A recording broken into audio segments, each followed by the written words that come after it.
ClancyPasta presents The Qualm, written by T.A. Robbins, WatchfulBirds.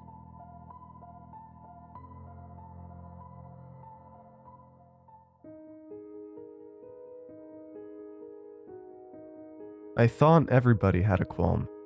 It wasn't until I was in my teens I realized our town was quite unique. Growing up where I did, it was just normal. It was just there. When I was about 5, my father took me there. It was a long walk, at least to my little legs. He held my hand. I remember my palm on his, how tiny I was, how safe his big, broad shoulders and double-bass voice made me feel. There was a strange mood that day. In the same way a mouse can smell the rain, I could tell something different was about to happen, and I remember I was nervous, just a little, but my father's presence grounded me. He led me out of our suburb and into the next, to the parts unmaintained by the local council. I followed in silence. We stopped a few feet from a ditch and were still for a few moments. "Do you know what this is, Stuart?" my father asked, turning to look at me. I guessed. "A ditch?" "No." He shook his head. "It looks like a ditch, but not quite."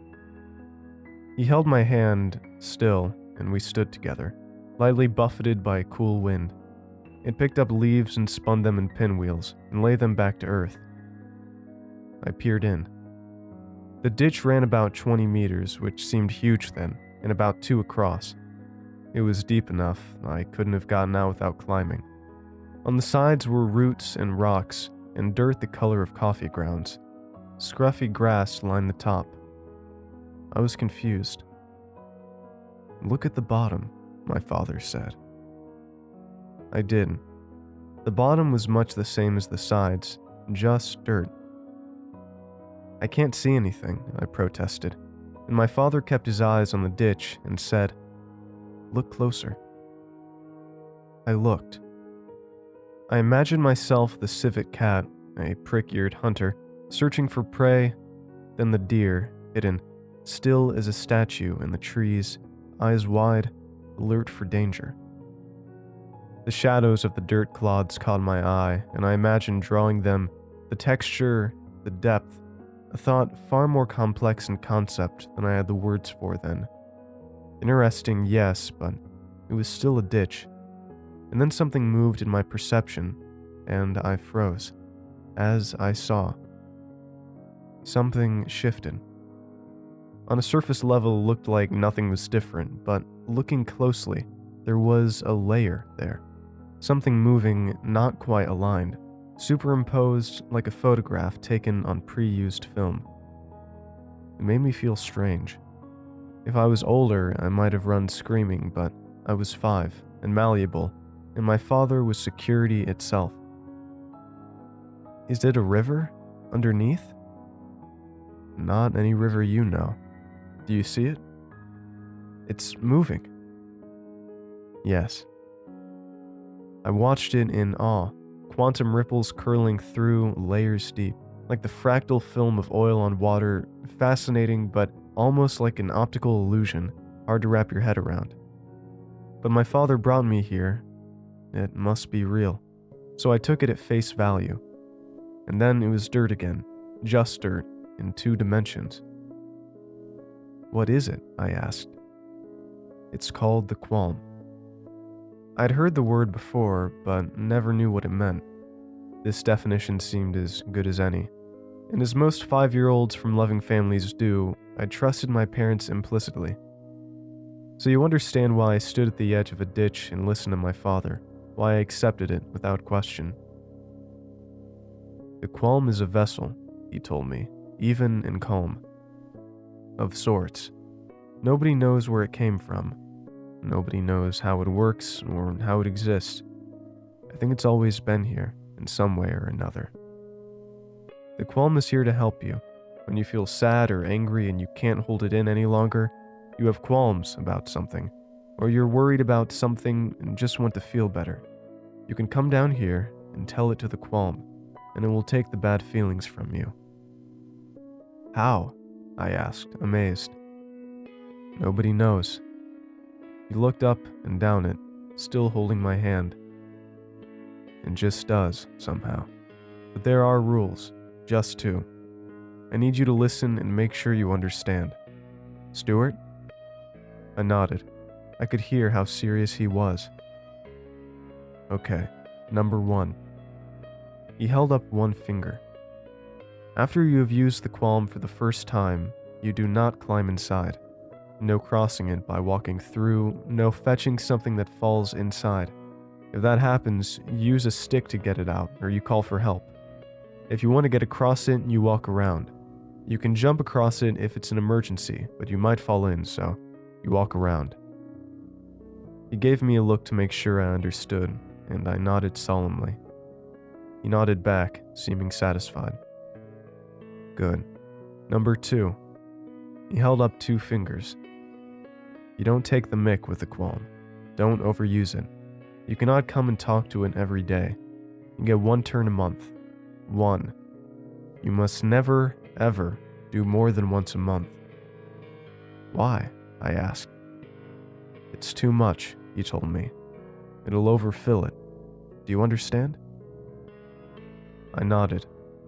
I understood. My father asked if I wanted to have a turn now, but I shook my head. I had no pressing worries. So we left, waving bye to the qualm. On our way home, he told me 2 more things about the qualm. He told me I could go anytime I wanted, as long as it was within the once-a-month rule, and I didn't have to tell him why. Then he told me I was not to go alone. He or my mother would take me. When can I go by myself? I asked. When you're 12, he said. My first catharsis, that was what they called talking to the qualm, was a few weeks later. I was upset about something at school, something minor for an adult but big for a child. I can't remember what now. I asked my father to take me. We walked together like the first time into the unknown. We were quiet. I felt a little nervous, but his presence reassured me. We arrived at the qualm to find it quiet. It looked just as innocuous as it had the first time. I shuffled to the edge and looked in. Dirt and foliage. Same as before. I remember asking how you did it. My father said I could do it however I wanted. You can say it, or you can just shout. Some people do that. Try and feel it, really feel it, in here. He touched his chest, and then do it. He pointed toward the ground. Stand by the edge. Not too close. That's it. And look in. I'll stand over there. Privacy was important at the qualm. My father waited by a tree a few meters away. I looked at him. He gave me a thumbs up. I turned back to the ditch and tried to feel the injustice. It rankled. I tried to see what I'd seen before, the phantom shift, the holographic layers. I almost caught it, and I remember the exact words I said. I don't like this feeling. There was a momentary pause, then the film shifted. A little flutter of nerves caught me. I shut my eyes. I felt a tugging in my chest, which alarmed me, but it was over quickly. A brief pull like stretching gluten. Then it was gone. I opened my eyes to see what looked like the underlayer pulling back. At almost an atomic level, I was aware of it, little fibers of matter receding film-like into the dirt. There was something else too, an awareness. What a cliché, staring into the abyss and having it stare back, yet it was true. Just for that moment, we saw each other. And it was done.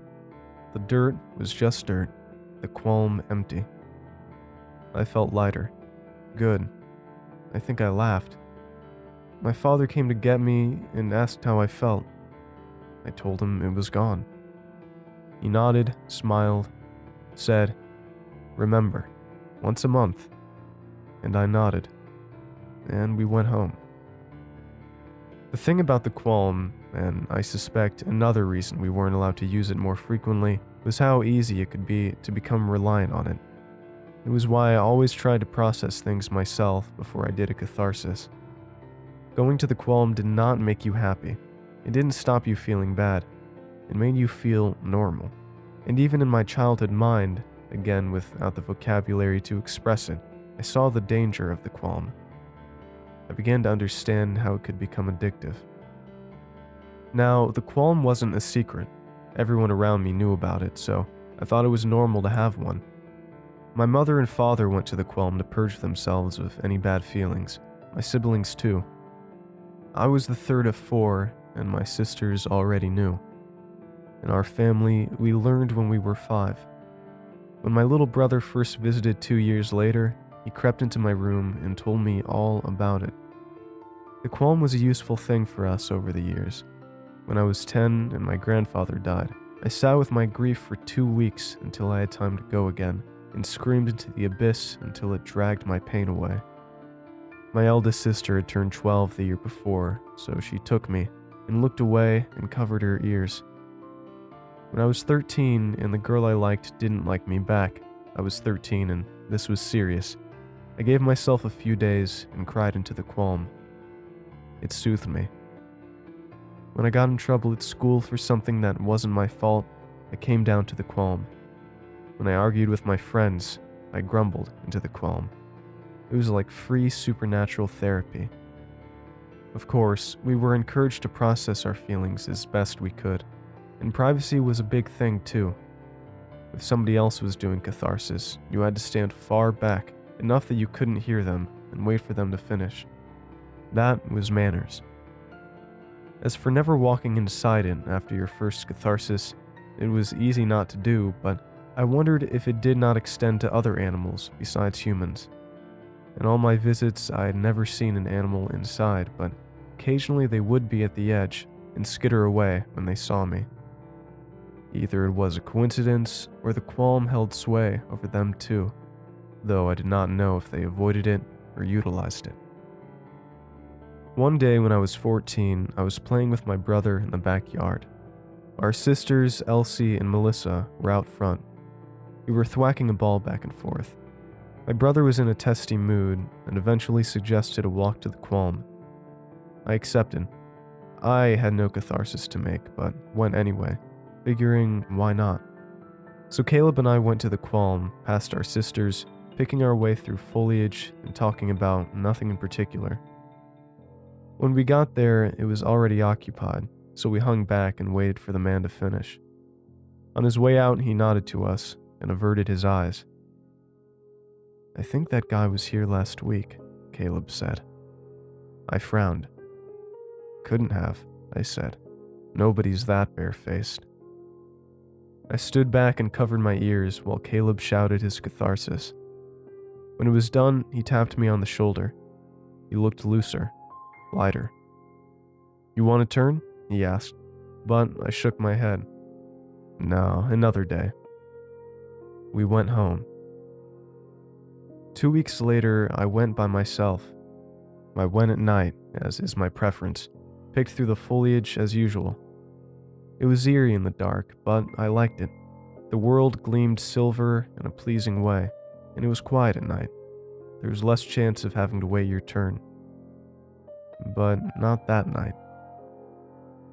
When I arrived, someone was kneeling by the Qualm. He turned his head as I approached. It was the man from the other day, when I visited with Caleb. But that was impossible. It had only been 2 weeks. You were supposed to wait a month, and Caleb had seen him there only a few days before. And that meant... A horrible feeling formed in my stomach. He hadn't just broken the rule. He'd broken the rule twice. Or he was a twin, I thought hopefully, wrestling with my conscience. Perhaps he was an identical twin, that was all, and it was all just a big misunderstanding. Before I got halfway to him, he screamed into the abyss. And the abyss did not just look back, it rose. I shrank back in horror as the heart of the Qualm split open and thrust itself out of the ditch. A black mass emerged, sticky and wet.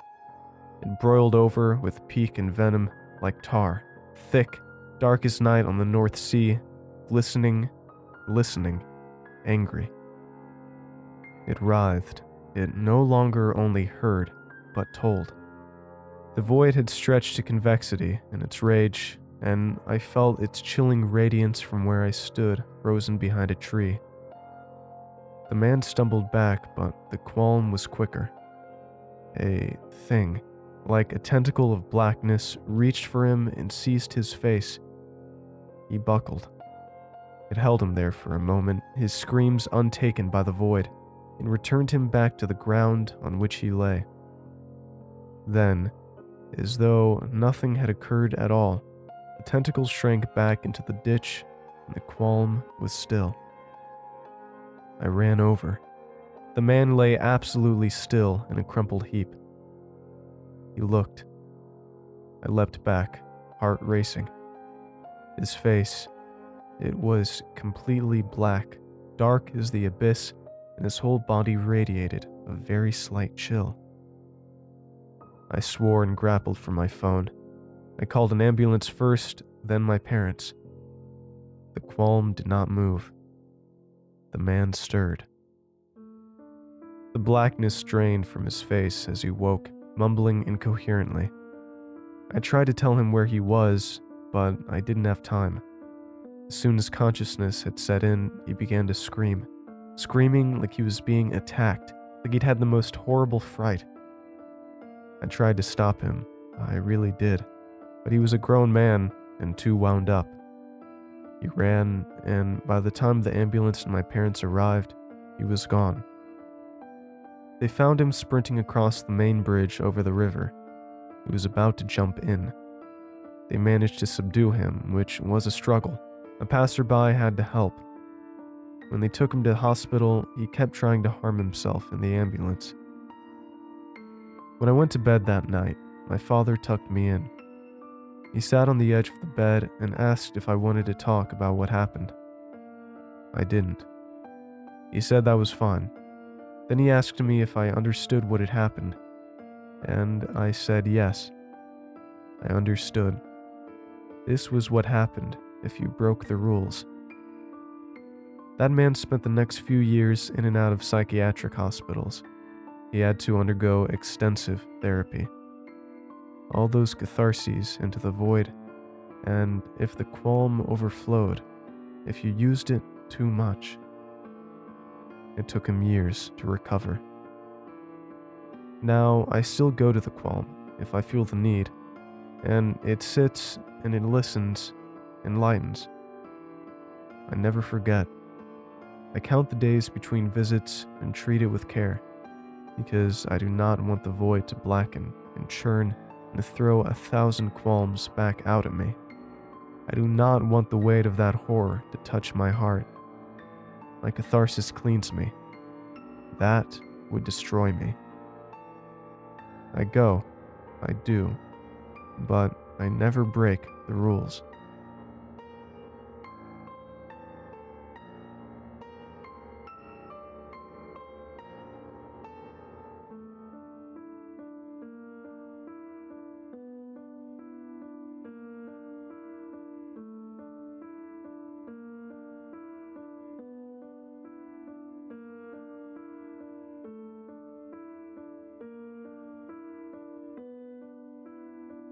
Thanks for watching, and I hope you enjoyed today's video. I want to give a huge thanks to all of my supporters over at Patreon and YouTube memberships. Your support makes these narrations possible, and I appreciate it a ton. If you'd like to join these lovely ghouls, you can head on over to my Patreon at patreon.com/ClancyPasta, or click the join button below to become a member. And if you'd like creepy cool shirts, make sure to head on over and check out my official merch store for some awesome tees, hoodies, stickers, and more. Alright. Thank you all for watching, and I hope you have a great night. Cheers.